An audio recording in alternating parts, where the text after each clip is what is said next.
of Mass, who is the ocean of mercy, the friend of the poor and the Lord of Mass, who is the devotee. Be merciful unto us. Give us the shade of your lotus feet. Your fame is spread all over the three worlds. And exalt the true lotus feet. Srila Prabhupada ki jai.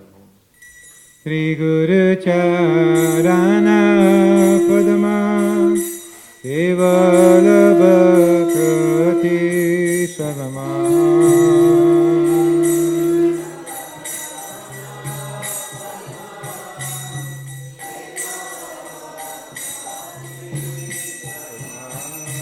Sri Guru Charana Padma Kevala Bhakti Sadama.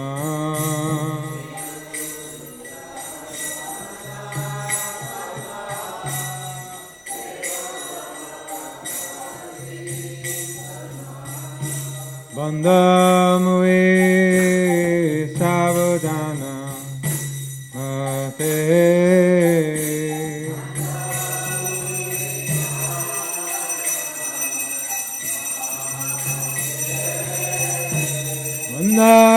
Bandhamue Savadana Mate.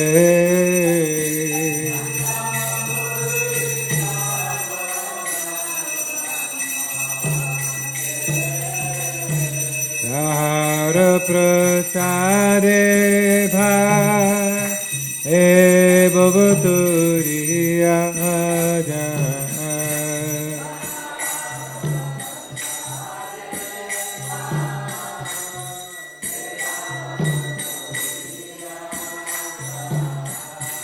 Hare prasade bhai bhavaturiya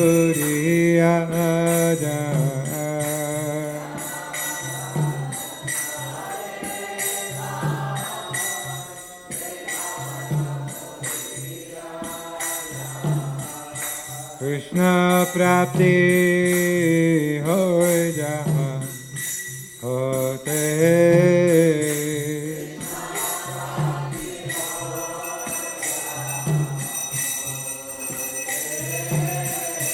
Krishna prapti hoy jaha hote.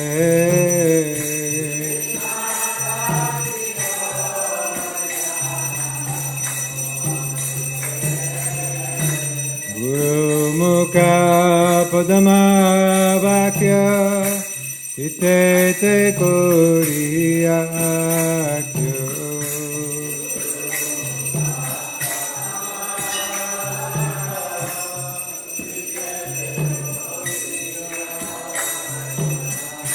Guru mukha padama vakya itete koriya akyo.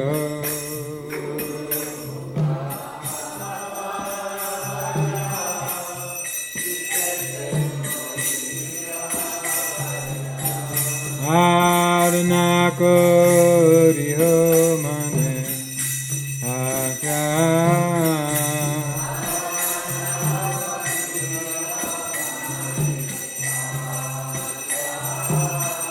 Aruna kori ho mane akya.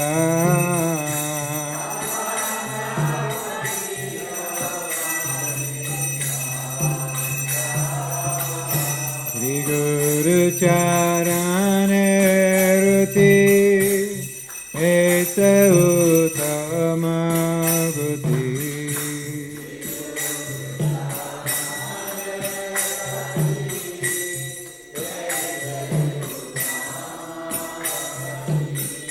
Sri Guru Charane Ruti Ete Uttama Buddhi.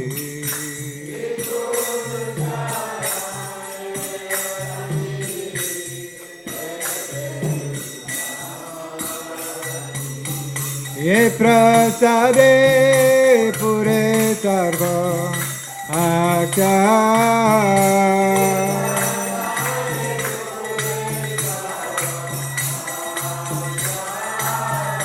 Ye prasade Sare Pure Sarva Asa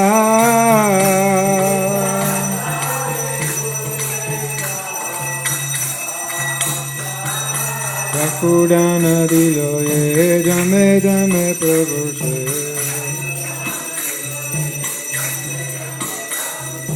Yakudan Dilo Ye Jame Jame Prabhu Se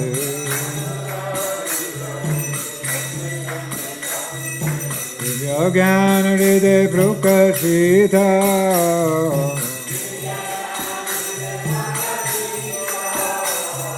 Divya Jnana Hriday Prakashita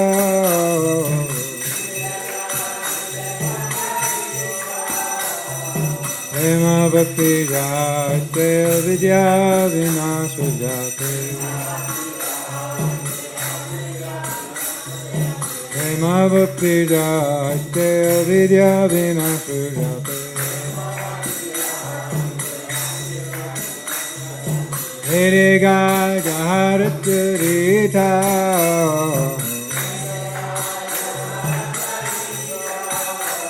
Hare Gaja Haratarita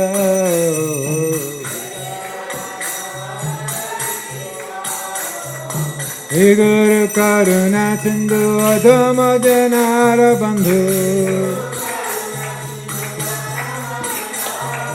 He Guru Karuna Sindhu Adhama Janara Bandhu Lokanath Khero Divana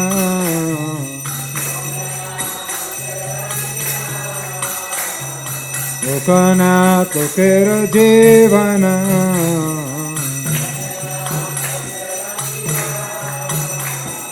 Ah Prabhu Kar Daya Deho More Pada Chaya Ah Prabhu Kar Daya Deho More Pada Chaya Eve Josh Gushuktre Bhuvana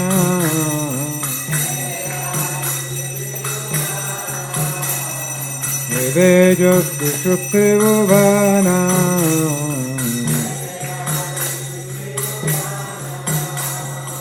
Ah Prabhu Kara Daya Deha More Pada Chaya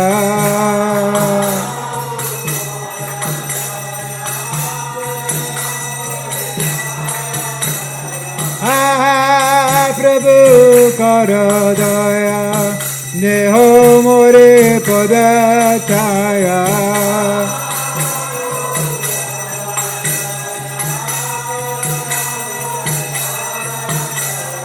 Eve Jyoti Suti Bhuvana Srila Prabhupada Pujita Pavana Jaya Prabhupada Jaya Prabhupada Jaya Prabhupada Jaya Prabhupada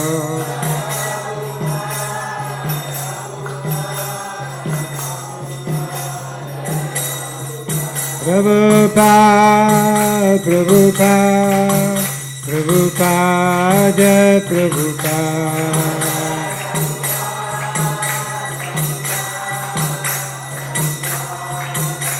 Jaya, Jaya Prabhupada, Prabhupada, Prabhupada, Jai Prabhupada.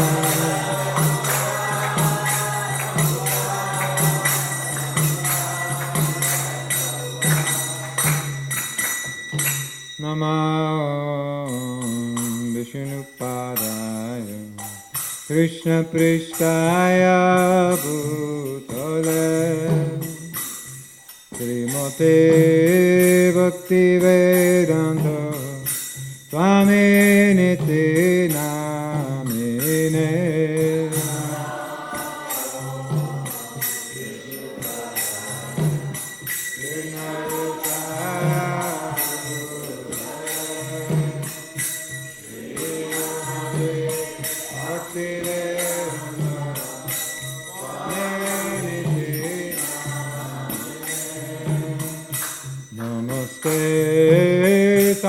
Saraswate Deve Gauravani Pracharine Nirvishesha Shunyavadi Paschatya Deshutarine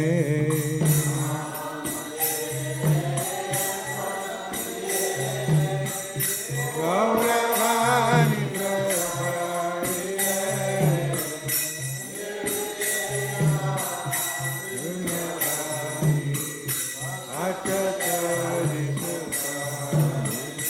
Jaya Shri Krishna Chaitanya Prabhu Nityananda Shri Advaita Gadadhara Sivasadi Gaura Bhakta Vrinda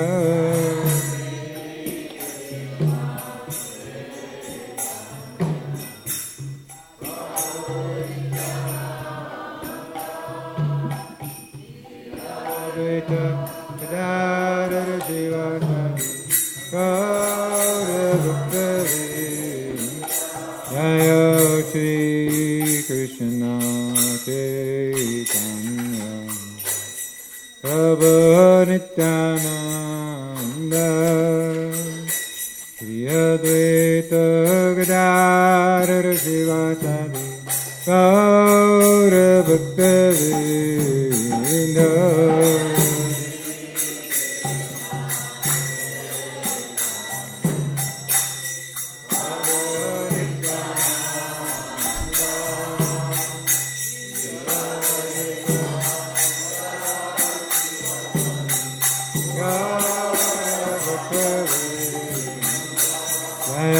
Shri Krishna Chaitanya Prabhu Nityananda Shri Advaita Gadadhara Sivasadi Gaura Bhakta Vrinda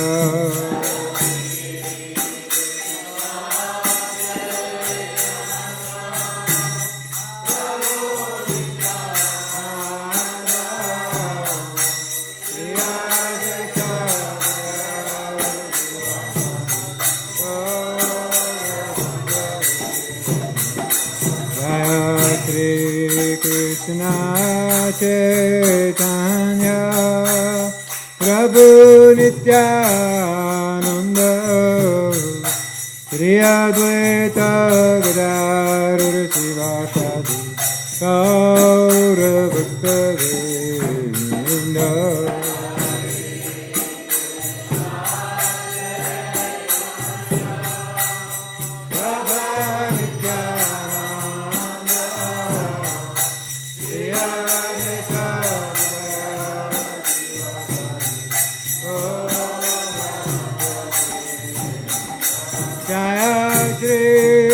Krishna Chaitanya Prabhu Nityananda Shri Advaita Gadadhara Sivasadi Gaura Bhakta Vrinda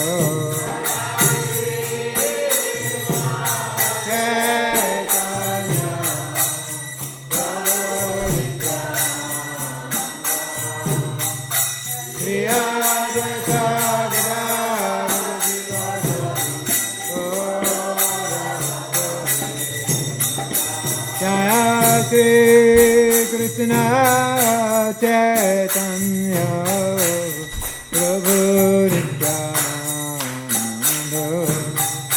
Shri Advaita Gadadhara Sivasadi Gaura Bhakta Vrinda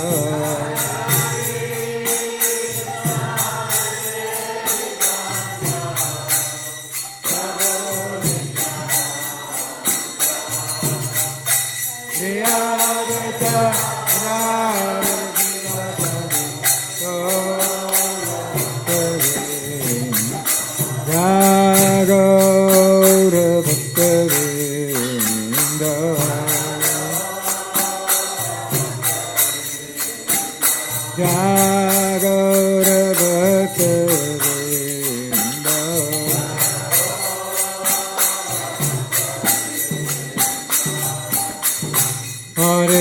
Krishna, Hare Krishna, Krishna Krishna, Hare Hare, Hare Rama, Hare Rama, Rama Rama, Hare Hare.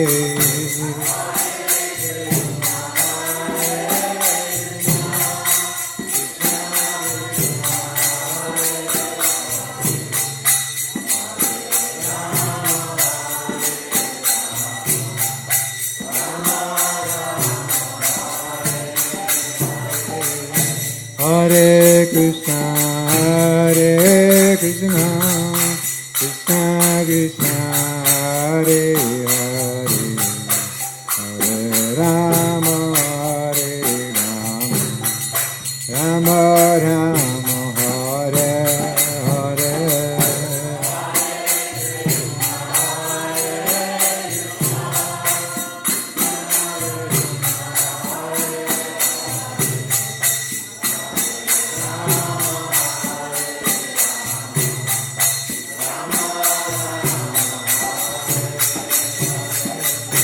Hare Krishna, Hare Krishna, Krishna Krishna, Hare Hare, Hare Rama, Hare Rama, Rama Rama, Hare Hare.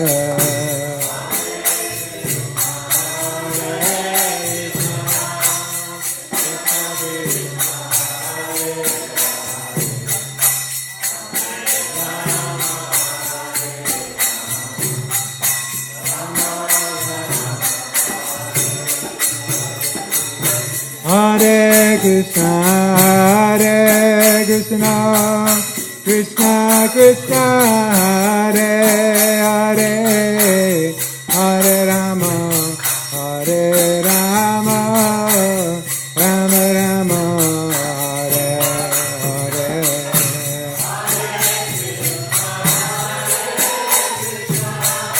Krishna Krishna, Hare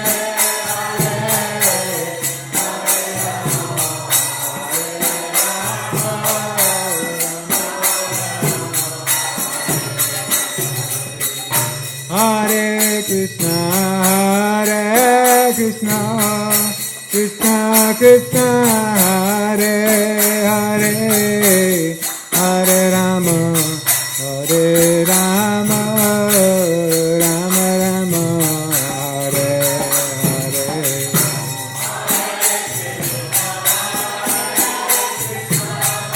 Krishna Krishna,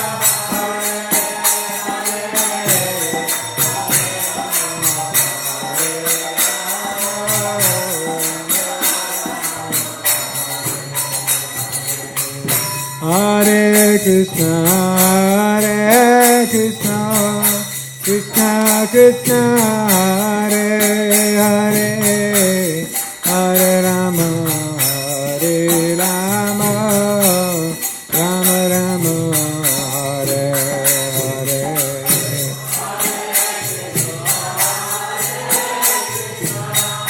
Krishna Krishna, Hare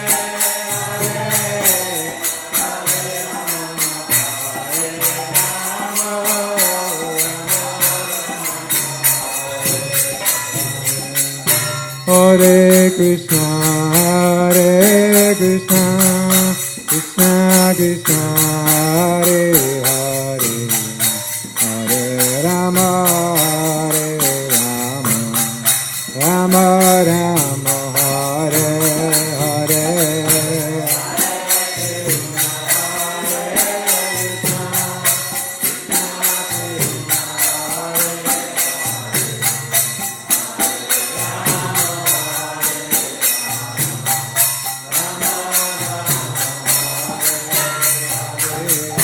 Hare Krishna, Hare Krishna, Krishna Krishna, Hare Hare, Hare Rama, Hare Rama, Rama Rama, Hare Hare.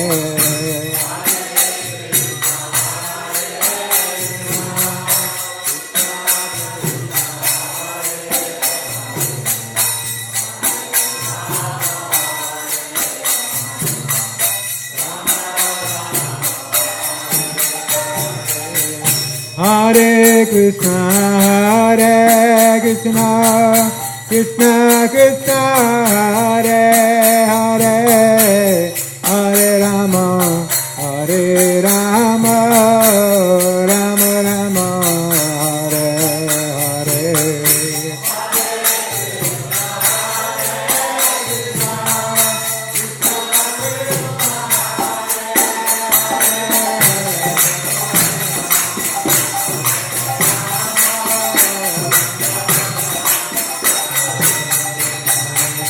Hare Krishna, Krishna Krishna, Hare Hare, Hare Rama, Hare Rama, Rama Rama, Hare Hare.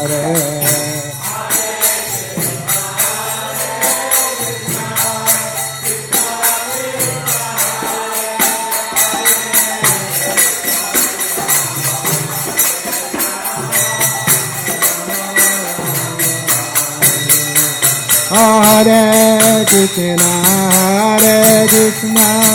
Krishna Krishna, Hare Hare, Hare Rama, Hare Rama, Rama Rama, Hare Hare.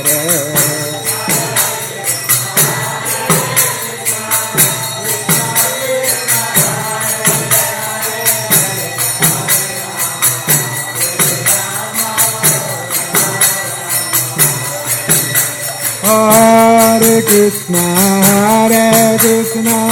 Krishna Krishna, Hare Hare, Hare Rama, Hare Rama, Rama Rama, Hare Hare.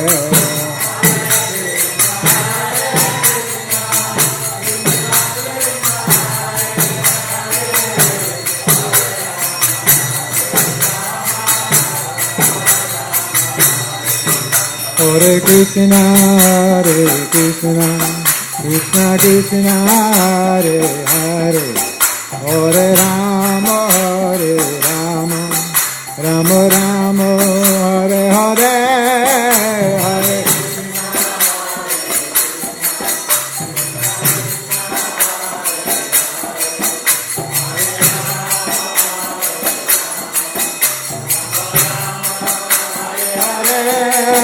Hare Krishna,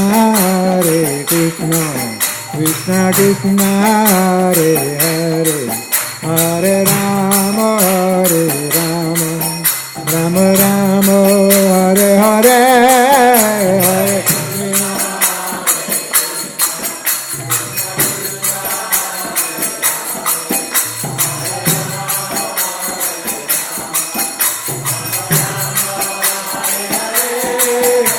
Hare Krishna,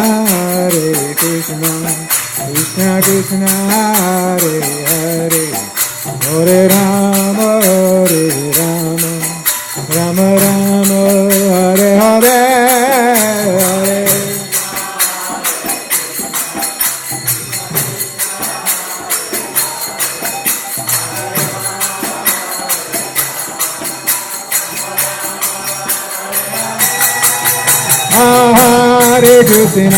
Hare Krishna, Krishna Krishna, Hare Hare, Hare Rama, Rama Rama, Hare Hare.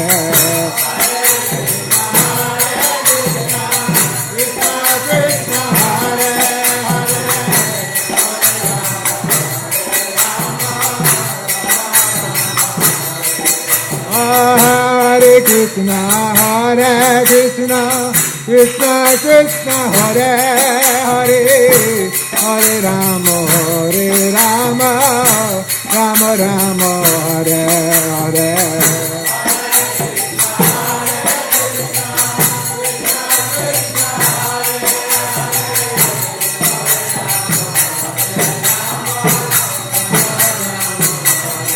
Hare Krishna, Krishna Krishna, Hare Hare, Hare Rama, Rama Rama, Hare Hare.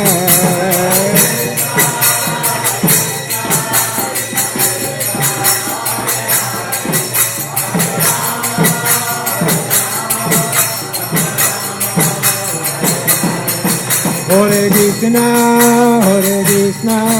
Krishna Krishna, Hare Hare, Hare Rama,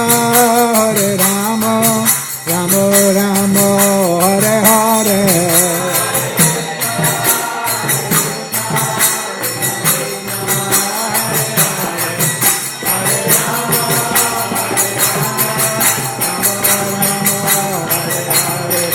Jai Radha Shyam Sundar Radha Shyam Sundar Hare.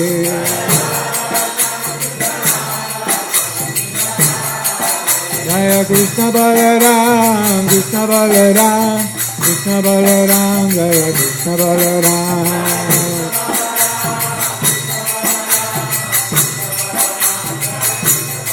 Jaya Gauranita, Jaya Gauranita, Jaya Gauranita, Gauranita, Jaya Gauranita, Jaya Gauranita, Prabhupada, Prabhupada, Prabhupada, Jaya Prabhupada.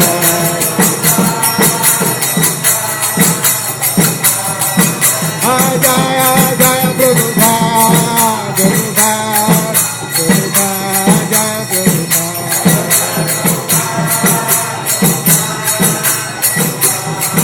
Anita Gaura Hareba, Hareba, Hareba, Gaura Hareba.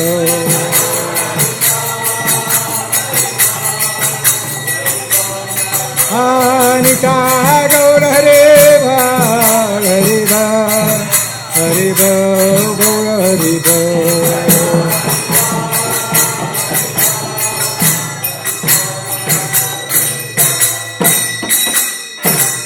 Jai Om Vishnuvaya Paramahanda Parivraj Kacharya Shtotarstu Shri Shimaresi Bhakti Vedanta Swami Prabhupada Ki Jai. Jai Om Vishnuvaya Paramahanda Parivraj Kacharya Shtotarstu Shri Srimad Bhakti Siddhanta Saraswati Goswami Maharaj Prabhupada Ki Jai. Ananta Koti Vaishnava Vrinda Ki Jai. Namacharya Shri Haridas Thakur Ki Jai. Prem Se Kaho Shri Krishna Chaitanya Prabhu Nityananda Shri Advaita Gadadhar Shivasari Gaura Bhakta Vrinda Ki Jai. Shri Shri Radha Krishna Gopa Gopinath Shyam Kunda Radha Kunda Giri Govardhana Ki Jai. Shri Vrindavan Dham Ki Jai, Mayapur Dham Ki Jai, Jagannath Puri Dham Ki Jai, Nuramanveti Dham Ki Jai, Tulasi Maharani Ki Jai, Bhakti Devi Ki Jai, Yamuna Mai Ki Jai, Ganga Mai Ki Jai, Shri Harinam Sankirtan Ki Jai, Hitaya Go Primanande Hari Hari Bol, Samaveta Bhakta Vrinda Ki Jai, Agari Sri Asamadavati, Agari Sri Asamadavati, Agari Sri Asamadavati, Agari Sri Sri Guru Gaurang.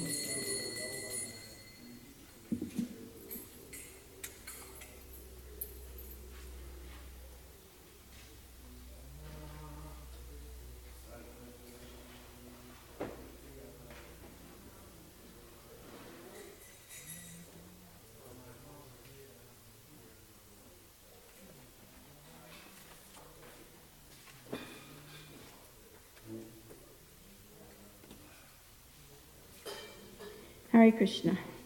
Today is 2 disappearance days, Raghunandan Das and Vamsi Das Babaji. And there's so much nectar on the internet. Thank you, Google. So I printed some out. I'll put it on the bulletin board, but I can only read a small amount this morning. So first I'll read a little pastime of Raghunandan Das. He was born in a family of physicians in 1432. His father's name was Mukunda Das. So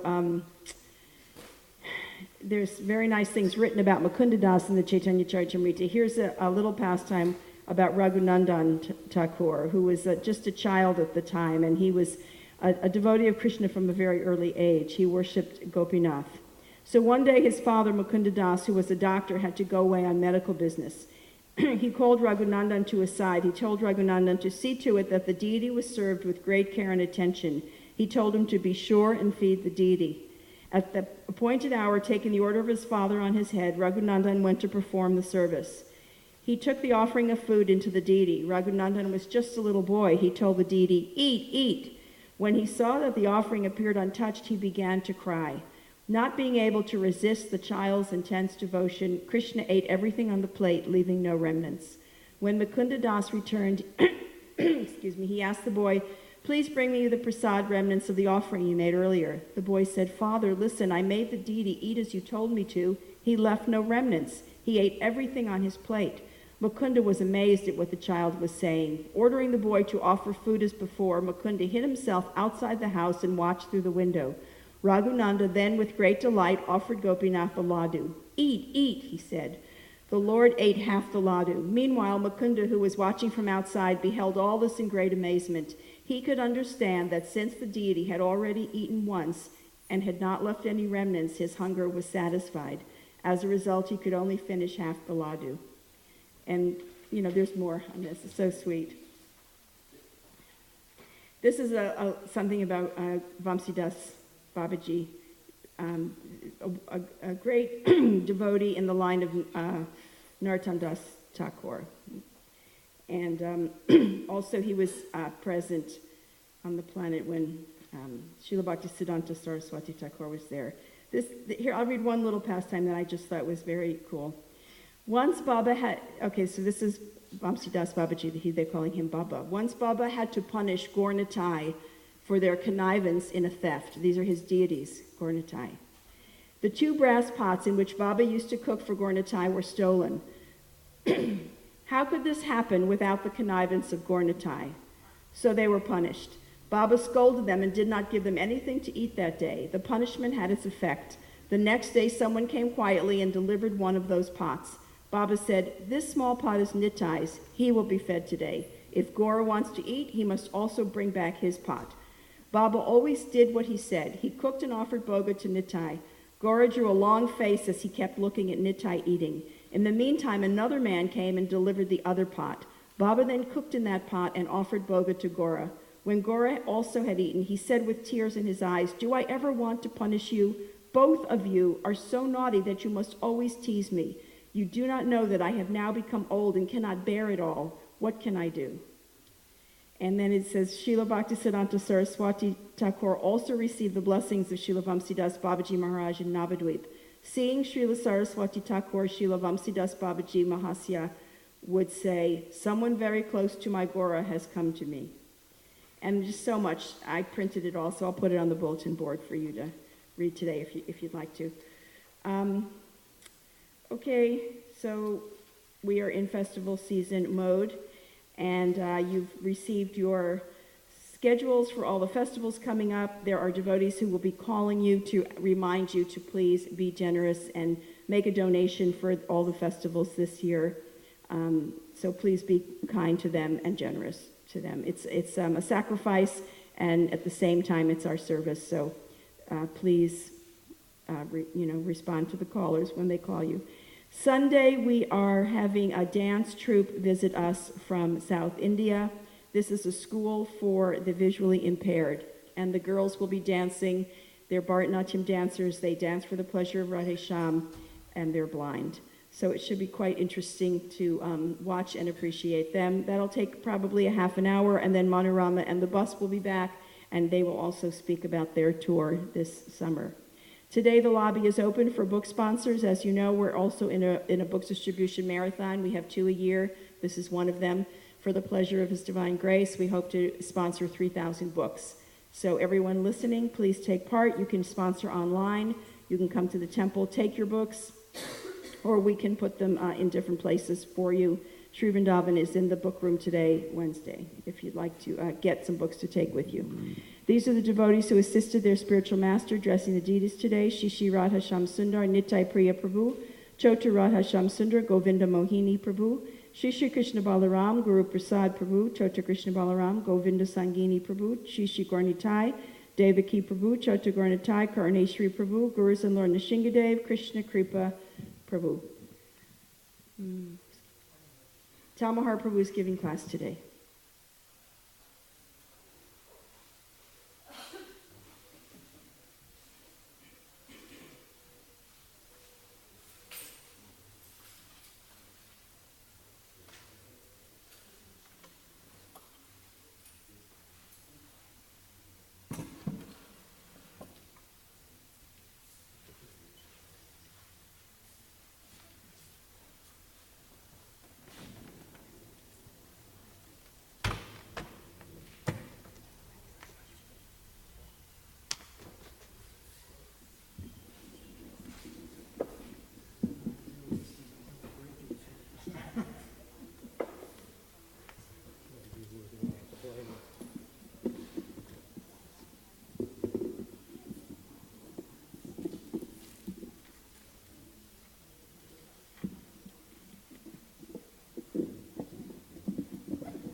Kunja Bihari.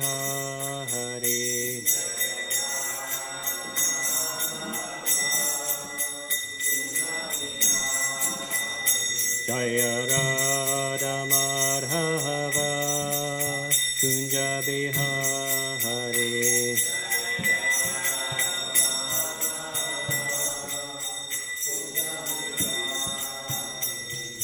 Gopi Jana Bahalaba Giravarid Hari.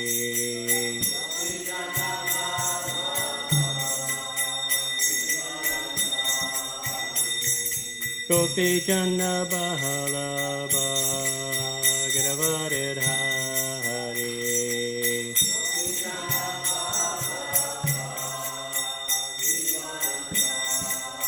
Yashoda Nandana Vraja Jana Ranjana.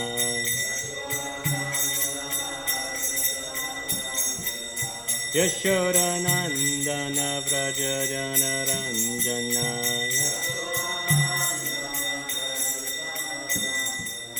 Yamuna Tira Vanachariya. Yamuna Tira Vanachariya. Jaya Radha Madhava Kunja Bihari.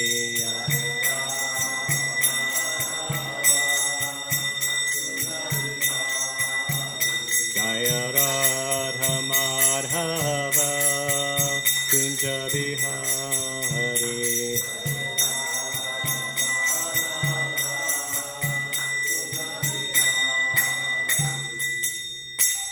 Jayom Vishnupad Paramahamsa Bharbrajagachara Soter Sadashri Shimras Divine Grace A.C. Bhaktivedanta Swami Maharaj Srila Prabhupada Ki Jai. ISKCON Founder Acharya Srila Prabhupada Ki Jai. Samaveda Bhakti Vrinda Ki Jai. Gaur Premananda.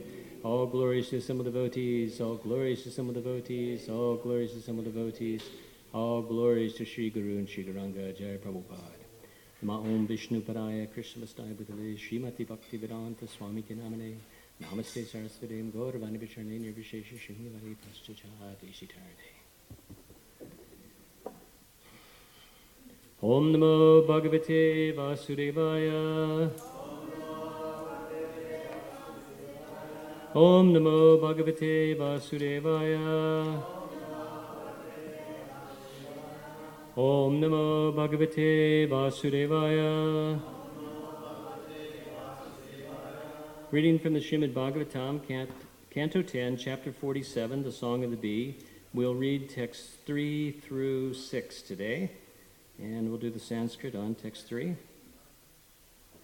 Tang prashrayena vanatas susatkritam savridaha sekshana sundritadibi rahasya prichchan upavishtamasane vigyaya sandesha haram ramapate Tang prashrayena vanata susatkritam savridaha sekshana sundritadibi rahasya prichchan upavishtamasane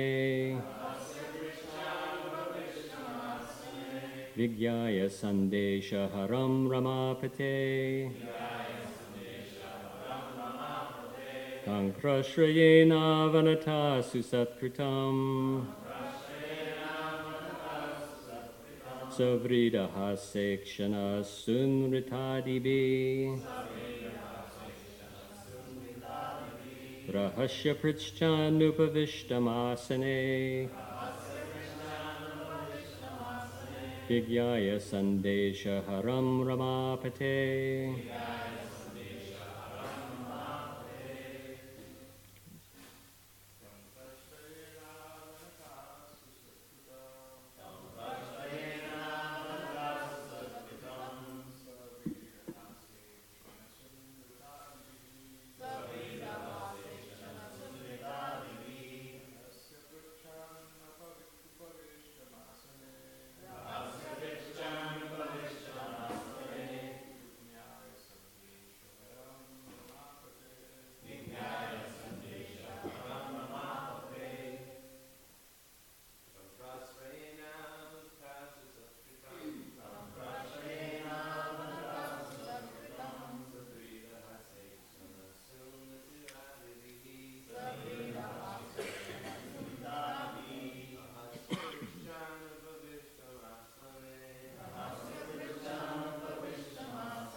Ladies?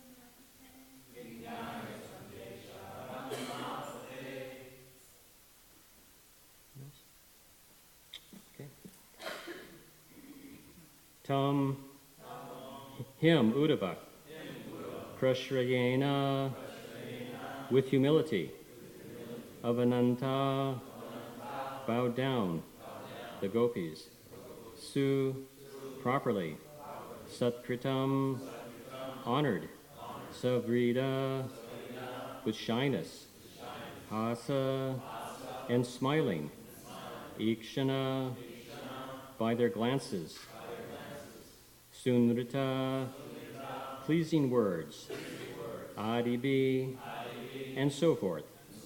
Rahasi, in a secluded place. Aprichchan, they inquired. Upavishtam, who was seated. Asane, on a cushion. Vigyaya, understanding him to be.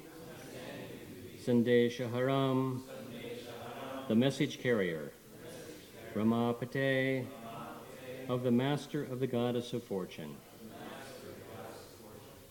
Translation and purports by the disciples of Srila Prabhupada.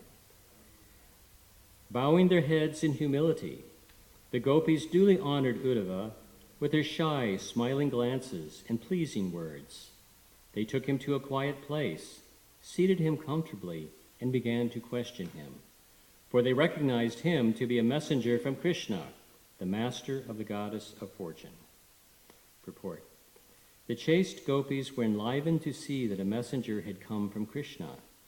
As Uddhava will discover during his stay in Vrindavan, the unique gopis could not think of anything but their beloved Krishna. Text 4. The gopis said, "We know that you are the personal servant of Krishna, the chief of the Yadus, and that you have come here on the order of your good master, who desires to give pleasure to his parents." 5. We see nothing else we might consider worth remembering in these cow pastures of Braja. Indeed, the bonds of affection for one's family members are difficult to break, even for a sage. And text 6. The friendship shown toward others, those who are not family members, is motivated by personal interest, and thus it is a pretense that lasts only until one's purpose is fulfilled. Such friendship is just like the interest men take in women or bees in flowers. Purport. Srila Vishwanath Chakravarti Thakur explains here that attractive women, like flowers, possess beauty, fragrance, tenderness, charm, and so on. And as bees drink only once of a flower's nectar and then leave it for another, fickle men abandon beautiful and devoted women to pursue other pleasures. This tendency is condemned here by the gopis, who gave their hearts completely to Sri Krishna. The gopis wanted only to exhibit their charms for Lord Krishna's pleasure, and in the pain of separation, they questioned the motives of his friendship with them. These are the transcendental pastimes of the Lord. Both Lord Krishna and the gopis are completely liberated souls engaged in spiritual loving affairs. By contrast, our so-called loving affairs, being perverted reflections of the perfect, loving relationships in the spiritual world, are polluted with lust, greed, pride, and so on. Like all liberated souls, the gopis, and certainly Lord Krishna himself, are eternally free of these lower qualities, and their intense, loving affairs are motivated exclusively by unalloyed devotion. Om Jnana Timrandasha Gananjana Salakaya Chakshurunmitandina Tasmai Shri Gurve Namaha Vanchakalpatarubhascha Kripasindadevacha Patitanu Pavnebhyo Vaishnavibhyo Namo Namaha. So we're entering into chapter 47 of the 10th canto of the Srimad Bhagavatam, which is called the Song of the Bee. Sometimes Prabhupada translates it Song of the Bumblebee, so we hear it both ways, Song of the Bee or Song of the Bumblebee. And this is also called the Brahmara Gita. Brahmara, of course, referring to the bumblebees. And Gita means basically a song. In the Srimad Bhagavatam, in the 10th canto, there may be more, but there's at least 4 Gitas that are in the Srimad Bhagavatam. These Gitas are generally a set of verses that are poetic expressions, and particularly in the 10th canto of the gopis' love for Krishna. So they're very beautiful compositions that really discuss the intimate relationships and the expressions of love of the gopis. There's the Venu Gita, first of all, where the gopis glorify Krishna's flute. Then there's the Gopi Gita, very famous, the songs of the gopis in separation when Krishna leaves them. When they're with Krishna, and Krishna abandons the gopis and goes off into the forest. Then it's their song, their expressions of lamentation, of separation. So that's a very, very beautiful area. Then there's the Yugala Gita, where the gopis are singing of Krishna as he wanders in the forest. And here we have the Brahmara Gita, the song of the bumblebee, which is Radharani speaking to the bumblebee, almost in a state of madness, with some of the deepest expressions of spiritual love imaginable. And it's not, of course, specifically mentioned that this is Radharani. It just says one of the gopis in the Srimad Bhagavatam. But we understand from our acharyas, actually Srila Prabhupada, Vishnu Acharya Thakur, and even Lord Chaitanya himself mentions that this is Radharani's conversation with the bumblebee. The Brahmara Gita is referred to by Lord Chaitanya in a couple places in the Chaitanya Charitamrita, at the end of the Ansha Lila and also in the Madhya Lila, 2360. Lord Chaitanya says, mad emotional talks include 10 divisions called Prajalpa and other names. An example of this is the 10 verses spoken by Srimati Radharani called the Song of the Bumblebee. So, sometimes we use this word Prajalpa, meaning like nonsense talk. I don't know if that's real current. I mean, back when I began, that was a big word we threw around. Don't talk Prajalpa, Prabhu. I don't know if that's still current, but basically, that's the material sense of Prajalpa, meaning talking nonsense. Now, in the spiritual sense, Prajalpa, it means that one is so intoxicated with love, that one is in such a high ecstatic emotion, like Srimati Radharani, that one is almost speaking in a mad way or an insane way, or a way that, because obviously talking to a bumblebee would not be a normal thing that an ordinary person would do. But in Srimati Radharani's ecstasy, she's talking to the bumblebee, and we'll be reading about that later in this chapter. In today's verses, the gopis are beginning their discussions with Uddhava. And they sort of start off by talking about Krishna's interest in them. First they mention that, Krishna must be interested. He must have wanted to inquire about his parents. Because obviously, why would he be interested in anything else? We're just a bunch of coward people in this little village. And now, of course, he's this great king, off in the big city, and would have no interest in us. There's one slight thing which wasn't mentioned here, but in text 3, it said they recognize him as a messenger from Krishna, the master of the goddess of fortune. Now, Vishnu Acharya Thakur points out in his purport on this that there's a little bit of an irony there. For since they're calling him the husband of the goddess of fortune, in other words, he's off with Lakshmi, goddess of fortune, totally different rasa, of course, of opulence and splendor and enjoy. In other words, they're saying, Krishna's off enjoying with the beautiful women of and his consorts of the city, and of course we're just these simple coward people. He wouldn't have any interest, but he's probably interested in his parents because this relationship with the parents is very, very deep. In fact, they make this exception where saying that people mostly act out of self-interest in the relationships. They say, except for the parental relationship. Now, it's interesting that the gopis mention this because actually this is one of the examples that Srila Prabhupada gives as a very special relationship between parent and child. And Prabhupada, of course, has indicated that even in this material world, the relationship between, he said specifically, the mother and the child is the closest relationship that we can understand. That's the closest to a spiritual relationship. And why? Because it's the most selfless. Because there's no self-interest between the parent and the child.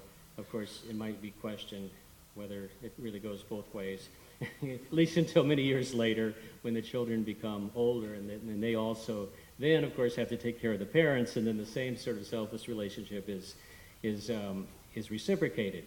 Of course, I was just reading recently, now we have so many cases of elder abuse, so it doesn't always happen anymore in the material world, that there's appreciation for the parents that raised them. In fact, I guess many people find this is now their opportunity to kind of get back at their parents or whatever they did to them, now that they're old and infirm.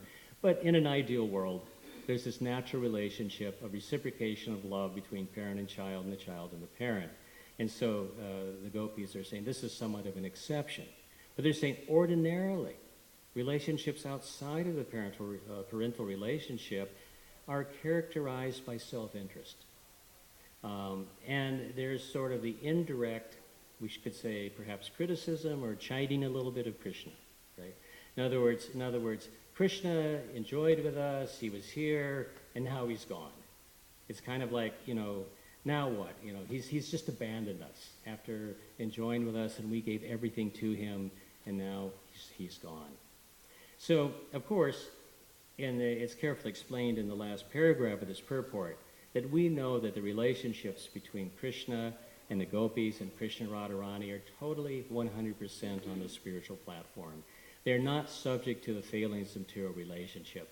They're totally devoid of this type of self-interest that the gopis are saying characterizes most relationships. They're saying just like the bee is only interested in the flower, gets the nectar, then goes off to another flower, never thinks about that flower again. Saying sometimes men will enjoy with a woman, don't think about her anymore, and they move on to find some other woman and simply kind of use them in this way.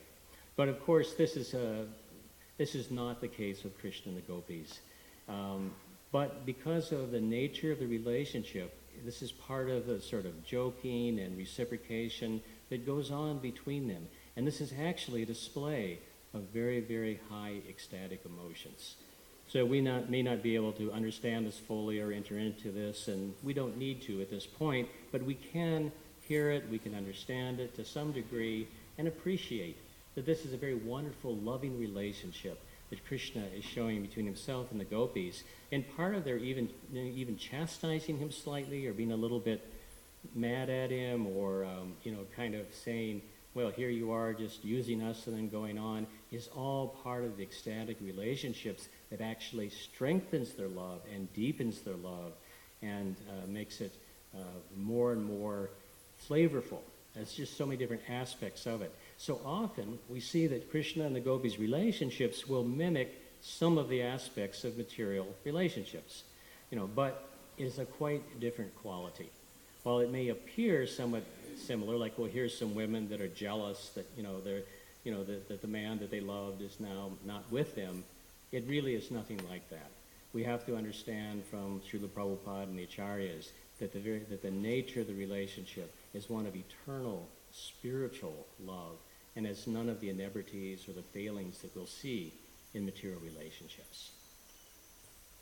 So,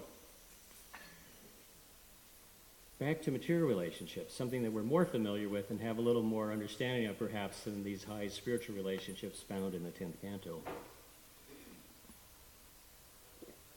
We know that they are by nature imperfect. And of course the gopis are simply pointing out one of the imperfections, this idea that one tends to be very self-interested in relationships. Most people in this material world are convinced that there is a perfect relation for them, that they will find their soulmate, they will find their perfect love, they will find someone who will complete them. We hear all these expressions of love in the material world. And people have high hopes and expectations for finding the perfect person who is going to satisfy them, who is going to please them, and is really going to make their life meaningful, complete, and fulfilled. In other words, everyone is looking for the relationship to be Radha and Krishna. That's our material disease. We think that somehow or another that in this material world we will achieve this type of spiritual relationship that is only found in the spiritual world and only found between Krishna and his devotees and in spiritual relationships. But the illusion that we have in this material world is somehow or another that will be found. Now, of course, that lasts for some time, but generally, inevitably, there's disappointment. There is always disappointment in the relationship. because no partner is going to be perfect, no husband, no wife, no lover is going to always be there, give us everything we want, is not going to make us feel ecstatic, every moment of the day, or even a lot of moments of the day, or even very many days, So this is what happens in the material world. In the beginning, we often see this romantic love period, and sometimes when you hear about the pastimes of Krishna and the gopis, and that sort of absorption and just thinking about Krishna day and night, and in other words, but remember, this goes on eternally for the gopis, right? The gopis are in this ecstatic mood of just loving Krishna, anticipating, when will I see Krishna? I'm just feeling desperate that I'm separated from Krishna. These emotions go on eternally. In the material world, we see a perverted reflection of that, this idea of people falling in love, right? Some of us have experienced this, or we've certainly seen this. People who fall in love. And what's the characteristics of that? They're completely absorbed in the other person. They're thinking about them day and night. They're meditating upon the pastimes they had with that person. You can see how it is a reflection of this natural spiritual quality relationships. But the problem is, many problems with it. The first problem is that it doesn't last, does it? How do people remain in that intoxicated state of being in love forever? No, it doesn't last. And in fact, as everything has been, this has been studied by psychologists, and psychologists have found that generally this stage lasts somewhere between 1 month and 1 year if it's at the absolute outside. So it goes on for a few months, and it's actually traced to levels of oxytocin in the brain. In other words, when there's a high accumulation of oxytocin, we have these feelings of love and ecstasy and euphoria and all of this, and then those tend to subside over time, and thus those romantic feelings tend to also subside. Now, I don't want to be a complete, what's the word here? I don't want to be a cynical, whatever, and just, because obviously there is real love. We have to remember that. But we mistake this for real love. This is often just a chemical reaction, or it has to do with our emotional needs being satisfied for the most part. I think I mentioned this before, but somehow the story of Romeo and Juliet is one that really resonates with me. It resonates with me as it's because it's a classic love story, and it's a classic case of total illusion. It's one of our best examples of the illusion of romantic love, and of course it's one of the most famous. And people think, who are some great lovers from literature? Romeo and Juliet would be one of the first ones people would say. Very, very famous story. And of course, William Shakespeare was a pretty good writer, and so he's able to draw people into it and get people really involved. And they have this, what's the term? Actually, you probably know. Is it verisimilitude? That suspension of disbelief. I think it's a literary thing. That, in other words, something can be going on, it's completely ridiculous, couldn't possibly happen, but you willingly suspend that disbelief and become absorbed in the story. So that's what happens with something like Romeo and Juliet. Now, why is it illusion? First of all, remember, it's very, very brief. I think their relationship, they probably met about 3 times, and the whole story goes over a period of a couple months, and then they're dead. In other words, they're killed off before the disillusionment period begins, So they never had time. You can just imagine Romeo and Juliet 10 years later, and, it's like Romeo's thinking, my gosh, this woman in the morning doesn't look like who I was looking up at the balcony, in the moonlight, And Juliet's thinking, this guy, I thought was this great, heroic person, and he just leaves his dirty clothes around. And, in other words, real life will happen eventually. And some of the romance is taken off. What's that? No. Anyway, okay. These characters are also very young. As I remember, I think they're like early teenagers. They're adolescents. They have no experience of the world. Which, and by the way, adolescence is the period of greatest illusion even in the material world. It's people really are, they're just illusion. Let's put it that way. Now, if we look at the relationship with Romeo and Juliet, we see it's a mental creation. It's an idealization. Did Romeo and Juliet know each other? Did they have some deep understanding of this person and their desires and who they were and what? No. They met a couple times, they gazed in each other's eyes, fell deeply in love, there's no knowledge base to this relationship. It's an idealization. There's no reality. And in fact, I would say the unrealistic nature of this is what adds to its enduring popularity. In other words, because basically most of us experience material relationships they aren't very exciting, they aren't very interesting, and they don't really give that kind of satisfaction. So here we have this possibility. This possibility that perhaps there could be a relationship which is perfect. And of course there is. But it's not to be found in this material world. So we can see this is a perverted reflection of that ideal that every living entity has within their heart of their relationship with Krishna, which they've forgotten. So we're looking for these perfect Radha-Krishna relationships, and we hope that they might actually be true. Of course, they are true, but not in this material world. It's an ideal that isn't possible in the material world. And this kind of material love is always going to be disappointing. It's disappointing because no one can fulfill the expectations that are put upon them. We can't expect another human being in the material world to provide all of the emotional, psychological satisfaction that we require. I don't usually like to read from non-scriptural sources very much, but this I thought was so well put, I wanted to read this. This is a qualitative research study by Naomi Quinn, professor of cultural anthropology of Duke University, called American Cultural Expectations of Marriage. It's kind of interesting because I think it really says it.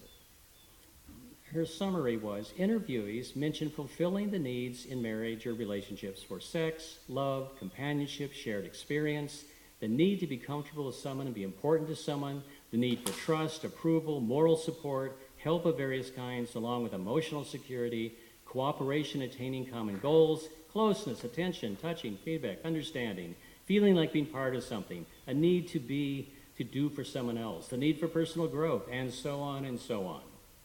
Moreover, provision for the psychological fulfillment by each partner to the other is more than just contractual. It derives from a moral imperative from its place in the 20th century American concept of personhood. Being fulfilled has come to be regarded by Americans as something of a natural right. Since marriage or a like relationship is deemed to be the primary, if not the only locus of such fulfillment, the kind that can be only met by another person, such a relationship itself becomes necessary for self-completion. And we wonder that people are not satisfied and fulfilled, and why we end up with practically a 50% divorce rate. Because nobody can fulfill these high expectations that people place on relationships now.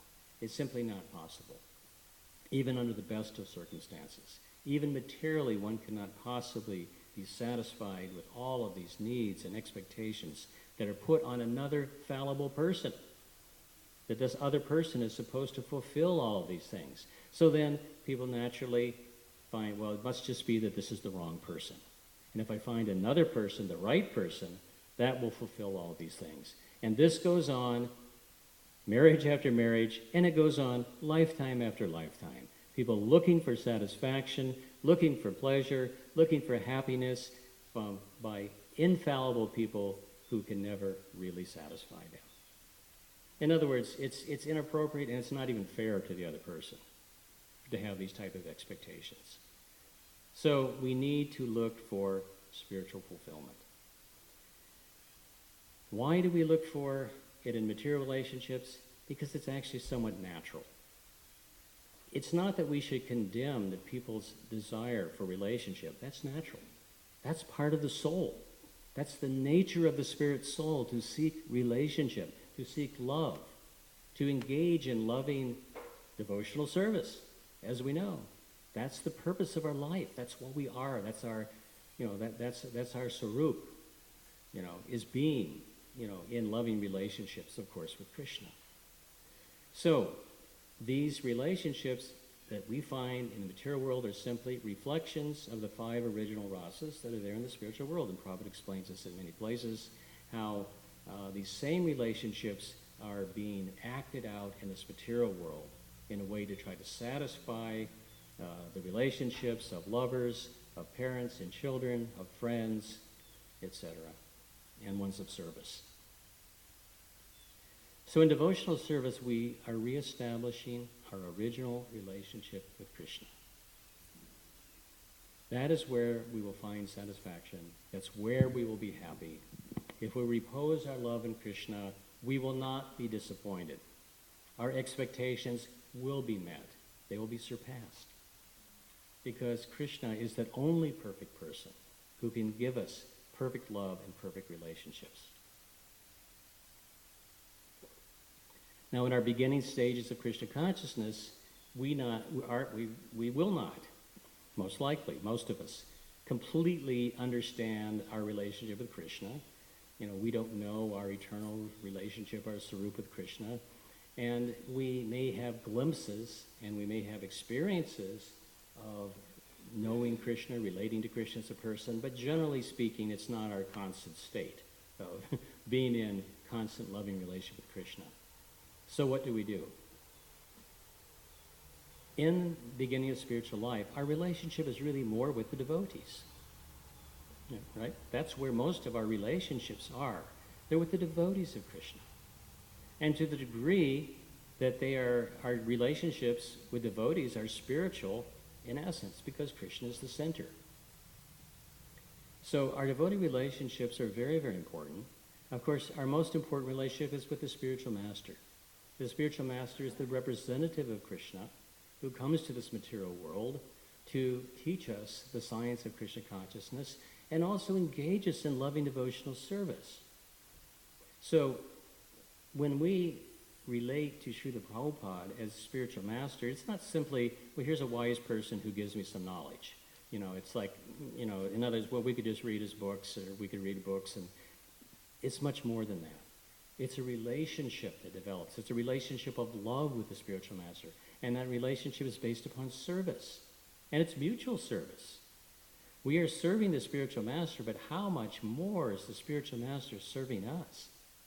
By liberating us from this material condition of life, by showing us the highest spiritual understanding of love of God, of helping us to reestablish and reunite with our relationship with Krishna. Tremendous reciprocal relationships going on there of loving service. So that's, of course, primary relationship. But we also relate to all the devotees. And when we say spiritual master, let's not forget also instructing spiritual masters, our Shiksha gurus as well as Diksha gurus, all of those who give us help along the way in Krishna consciousness, those who help to bring us to Krishna consciousness, those who give us support, those who instruct us, those that are offering so many things to us in Krishna consciousness. I think we all have senior devotees that we greatly respect, that perhaps we ask advice from, and these people are also acting as spiritual masters for us, as well as our Diksha guru. And of course, our relationships are also with all the devotees, and this is, of course, a whole other topic, another class, but we know that, for instance, there's the 4 types of relationships that the Majjhima Adhikari devotee develops, and we relate to different types of devotees and different degrees of advancement of devotees in different ways. And there's so much, information about spiritual etiquette, relationships. And we also see in our scriptures wonderful examples of devotee relationships. I think particularly we see this a lot in Chaitanya Lila, in the Chaitanya Charitamrita, and I'd say even more so even in the Chaitanya Bhagavat. We see just example after example of these wonderful, loving relationships between the devotees. It's like one devotee meets another devotee and they're like ecstatic and falling on the ground, rolling around. There's real feeling, there's real love, there's real emotion here. And it's spiritual. These are like pure devotees, completely 100% dedicated to the service of Krishna, who are also dedicated to the service and love of one another. Naturally, because the devotees are part and parcel of Krishna. They're Krishna's sons and daughters. Naturally, we're going to love them as we love Krishna. So that's all there. We know the spiritual world is filled with relationship. It's filled with love. And there's ways that we can fulfill the real desires there. So these devotee relationships need to be spiritual, of course. We can relate with devotees in ways that are material. I mean, it's obviously, it's certainly possible, and it certainly happens. So what's the difference? Well, material relationships are material to the degree that they're influenced by karma, jnana, and things other than bhakti. So that means typically, that really means our material desires, our needs for enjoyment. So if our relationship with another devotee is one based around mutual enjoyment, personal enjoyment, it's not so spiritual. It might have spiritual elements, but there are also aspects of it that are material, that are not spiritual. And of course, until we're at the stage of pure devotional service, there will be these tinges of material enjoyment in our relationships. So it's not that we become despairing or we throw out these relationships or, it's very, very neophyte. And we used to see this 35, 40 years ago. Those are older devotees. Remember this all the time. It's a very neophyte position. Well, this person isn't perfect, so therefore I give up the relationship as if I was perfect or something, and I'm such wonderful association, myself. No, this isn't the attitude. The attitude is that we work together to become Krishna conscious. It's a path, it's a journey of sadhana. There's sadhana bhakti to the point of perfection, little by little, step by step, and helping one another along the way. And of course, the aim, particularly of household life, grihastha life, we should say, is spiritual advancement. So, will grihastha relations be 100% spiritual, no tinge of material? Probably not, let's be realistic. But the main purpose is spiritual. Krishna is the center, and that makes it go forward, that we are advancing step by step in Krishna consciousness. So how does Krishna become the center of our relationships? It's actually very simple, through the process of service and sadhana, just like anything else, just like our relationship with Krishna develops through service and sadhana, through our spiritual practices and of course our service, our loving service. So if devotional service is the basis in a family, in a relationship between husband and wife, then there's going to be advancement. And there also, how to put this, there's always going to be difficulties, there's always going to be troubles, there's always going to be disappointments, there's always going to be expectations that aren't met. But the more the relationship is spiritualized, the more that Krishna is the center, and more that the common goal is there to work for Krishna conscious purposes, the more that we get through those disappointments and lack of expectations and difficulties that are there, they become less important. They become less of issues. So I firmly believe that within a family, within a relationship of husband and wife, there needs to be common purpose. There needs to be a sense of mission.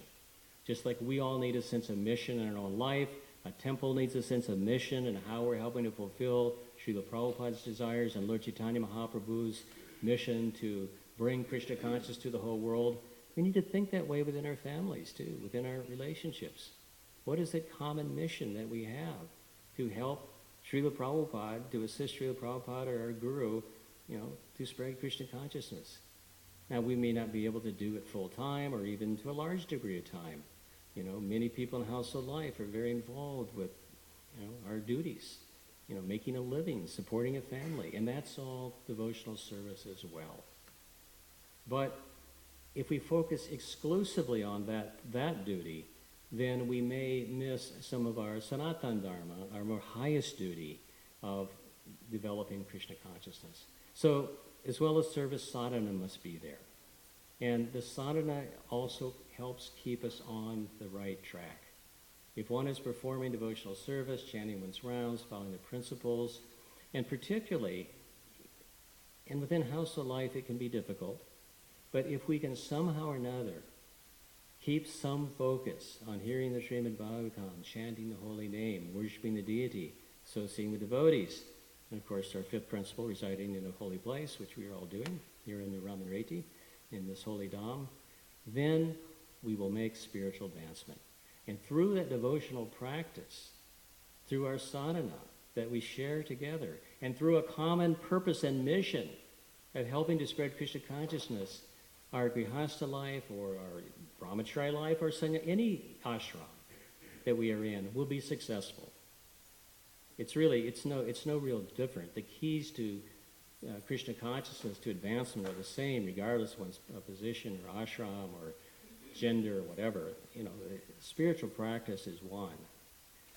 But how it actually manifests itself may be a little bit different according to our circumstance.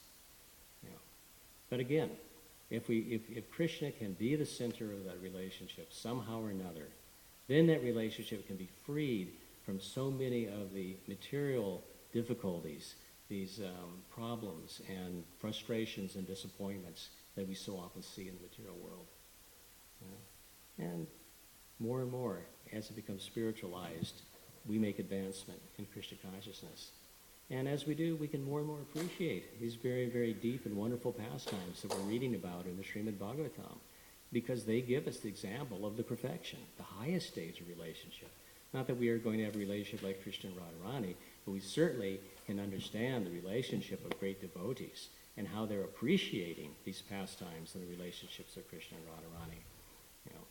So, there's going to be one more thing, but I am out of time, as I see. Okay, I think we'll end at that point. Do we have comments or questions? Other Lakshmi Modi?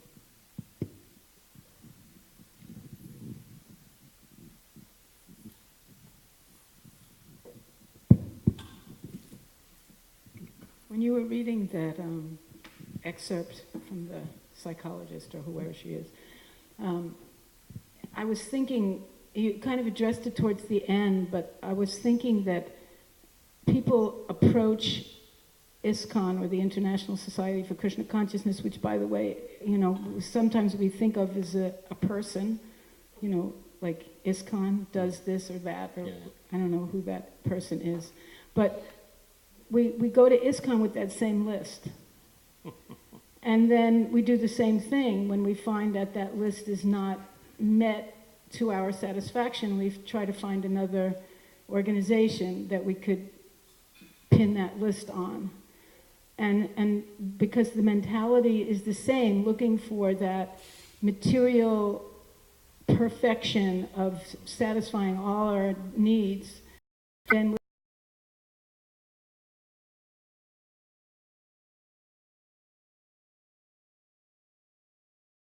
because that is so important. It's something I run into a lot of us run into all the time. Yeah, the same sort of disappointment, which manifests in why don't they do this? Like you say, ISKCON is like a person. It's a why, it's like, why don't the leaders, why don't they, why doesn't this happen? Why? And, and people, they have their own frustrations. And I mean, I spoke, not too recently, but a year or two ago, I was speaking with someone, a devotee, who was very, very bitter, who was talking about something, how he was mistreated. And he was mistreated in 1984, which is now 30 years ago.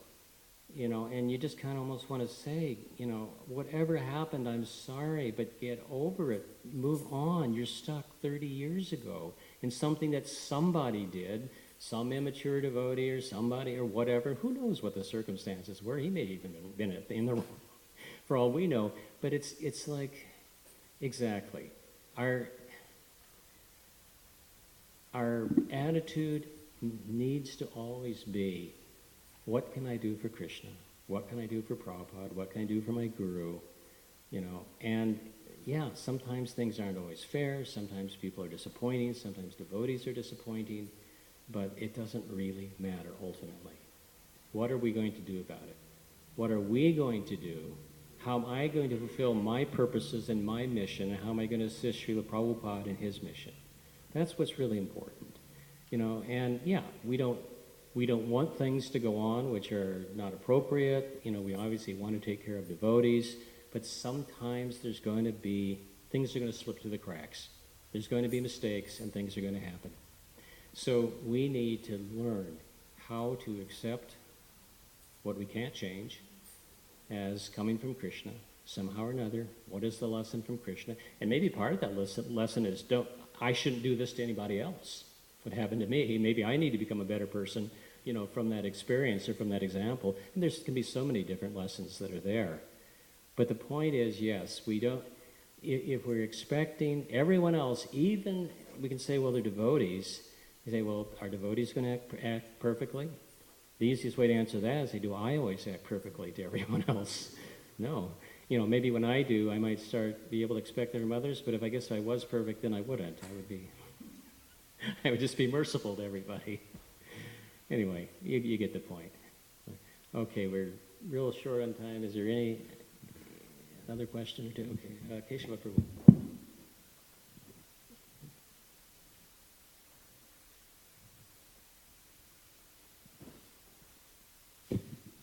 You were saying how Krishna is a perfect person. Sometimes I run into common people who question that you said Krishna is a perfect person, but he's stealing butter and he's at night with young girls and so on and so forth. People actually say that. How would you Really, you run into explain that? It's like Prabhupada, I know it's mentioned that, like people will criticize, and I think, well, who's going to criticize? But they do. I've run into that too. Every once in a while, it's usually people of the, from India, I guess we could say, because Americans don't even know anything. They don't even know any pastimes to criticize Krishna. Well, it just has to be explained that these are totally transcendental spiritual pastimes. And because it's so difficult to understand the difference between spirit and matter, what is spiritual and what is material, isn't that the crux of self-realization? Understanding that. And since people do not understand that and are very confused about this, it's very difficult for them to get out of a material thinking, to get out of those paradigms and see that this is something very different. Prabhupada gives example of the sand and the sweet rice. You've tasted some sand is in sweet rice. We never have that here, do we? But I actually did taste some sweet rice. Had something like that at once. It's pretty horrible, So it could make you think, well, sweet rice is terrible, I don't ever want that again. Well, no, of course, but that doesn't mean that there isn't good sweet rice. I have to just say that when I first became a devotee, most people say they come a lot of times because of prasadam and how good the prasadam was and how it brought them. For some reason, the temple I joined in 1972 had probably the worst prasadam ever on the face of this planet. It was horrible, and it was tended to be usually left over, and they had no refrigeration, and then to be stale the next day. And then they would try to heat up the stale dal, and they didn't have the proper utensils, and they would burn the dal, so it was stale and burned. So I thought the first several months of Krishna consciousness that prasadam was one of those austerities, like getting up early, taking a cold shower, having to eat this prasadam. I just thought, well, you got to just do it. Then I went somewhere else, and a whole new world opened up for me of prasadam, and never looked back. But at any rate, yes, that's the situation. So people don't understand how the spiritual world is different because they don't have that experience. So how do they get that experience? From hearing. You simply have to hear this philosophy, you hear about Krishna, you hear the pastime, devotee, we just have to explain to them how the spiritual world is different than the material world. And actually, if you notice that some people who aren't too tainted, who don't know too much, often people are so relieved to hear this, aren't they? I think people, are so relieved to know that, yes, it's not just me. I always thought everything, was wrong. I was just some bummer, or that just nothing was wrong.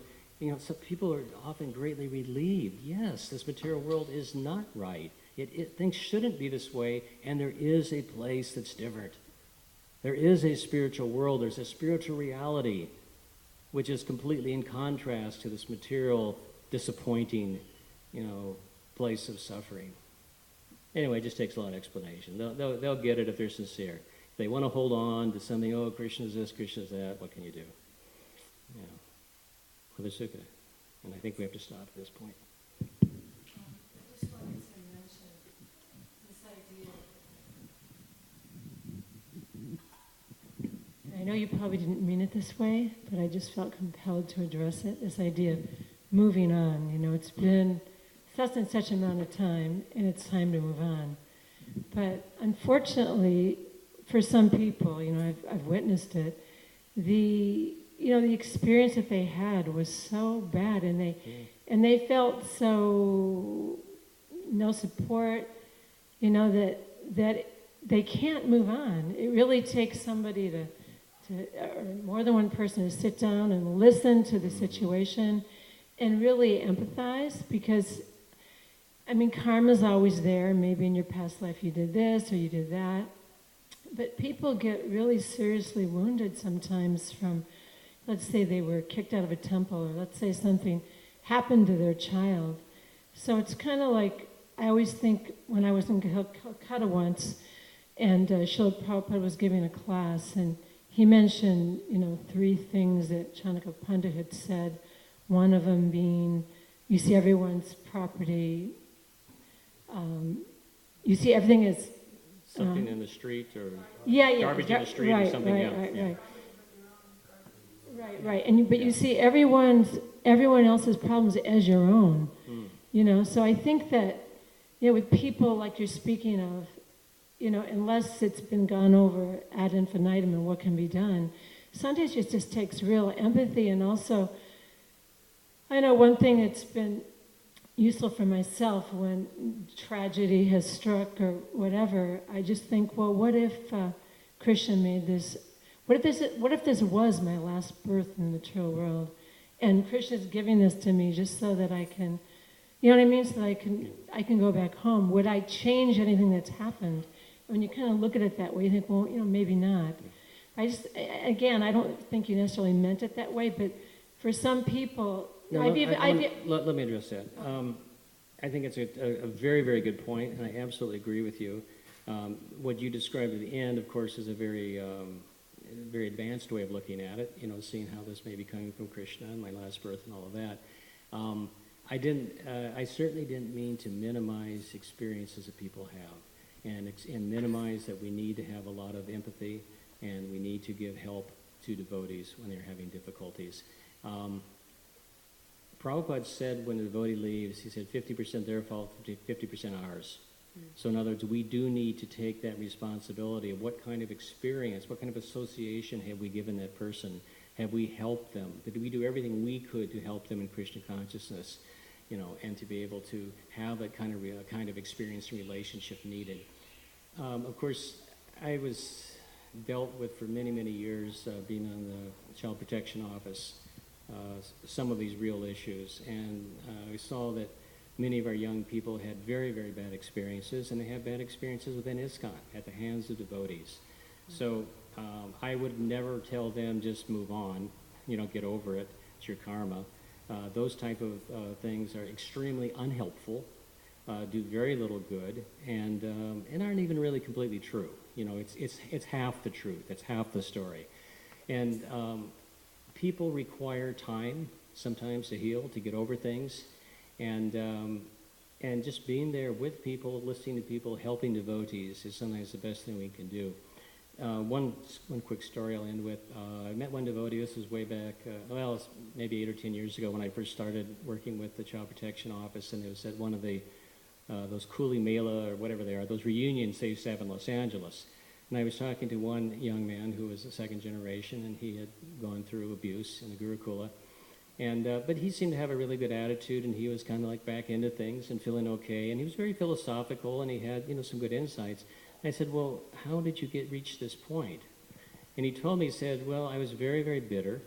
He said, and I was probably very unfair to devotees, and I was probably obnoxious to be around. And he said, but some senior devotees just stuck with me. And they just listened to me, and they just helped me, and they just kind of like stayed my friend even when I was, like going all over the place. He said, and through that, that just helped me. That helped restore my faith until eventually I come to the point of understanding and getting a better spiritual perspective on what happened to me and how I can now deal with this and go on and move on with my life. So yeah, devotees can be very instrumental in helping one another when we do have difficulties. And I think it's a combination of, we preach to people, we give philosophy, but it has to be done with love. It has to be done through a relationship. And we all know that. If somebody is like your best friend, and they really care about you, and they care about you, and they say, Mother Sukata, have you ever thought about it this way? And they may say something that, you might not even agree, but you'll listen. You'll take it under consideration. You can hear it. You can hear when there's relationship. Why did we hear from Srila Prabhupada? Because we knew that Srila Prabhupada loved us, he would never cheat us, that, in other words, there was, perfect relationship. We could completely trust what Srila Prabhupada told us. So if there's relationship, if there's love, if there's trust, then we have positioned the opportunity to help others. I hope that helped clarify that. It's going to be really quick. Go ahead. We're way over time, and